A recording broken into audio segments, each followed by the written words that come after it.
wakati huu ambaye vijana wako nyumbani kwa muda mrefu, waweze kuwa busy ili waweze kuja kucheza pamoja, na vijana wakikuja pamoja inasaidia sana na amani.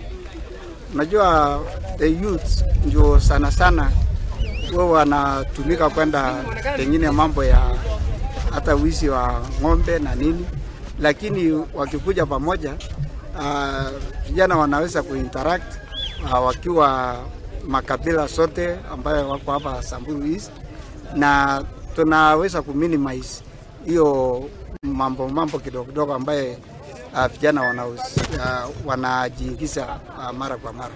Kwa hivyo tuko hapa kwa sababu ya hiyo, na vijana wetu nataka kuwapongeza kwa sababu wamekuja kutoka Waso, Wamba North, Wamba West na hapa Wamba East.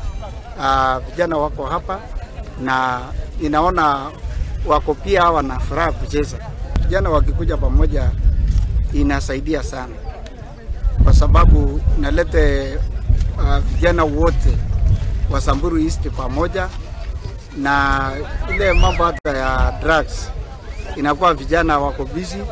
Kwa hivyo mchezo inasaidia sana vijana. So siku ya leo tuko na furaha kubwa sana kujumuika na vijana wetu kutoka ward mbalimbali kuja kucheza mchezo ya Mjumbe Cup. Tunashukuru pia mheshimiwa wetu Honorable Lekumo Ntare kwa all the facilitation ya vijana, na pia through NGCDF mambo yote imeweza kufanyika kwa amani. Hii Mjumbe imetusaidia sana kwa sababu hata tulianza na ward, tuko na vijana wote karibu ya ward 4, na imetuepusha na mambo ya drugs, imetupea tukue busy mambo ya wrestling, ya kuiba ng'ombe, ya kuiba mbuzi, ama hata ya kuiba ngamia. Tuko na wizi mingi sana hapa, na tukiangalia vijana wakiwa hapa kwa sports, kama mimi ni coach Matopeni, tunafurahia sana kwa sababu inatusaidia. Tunakuja tunakaa hapa, tunakula hapa, tunalala hapa. So ni imetusaidia sana, na tunashukuru Honorable Lekumo Ntare kwa kutufanyia hii mambo. Napenda sana hii sports inatuweka pamoja kama vijana. Then sisi tungeomba mjumbe wetu at least atuwekee mara 2 kwa mwaka.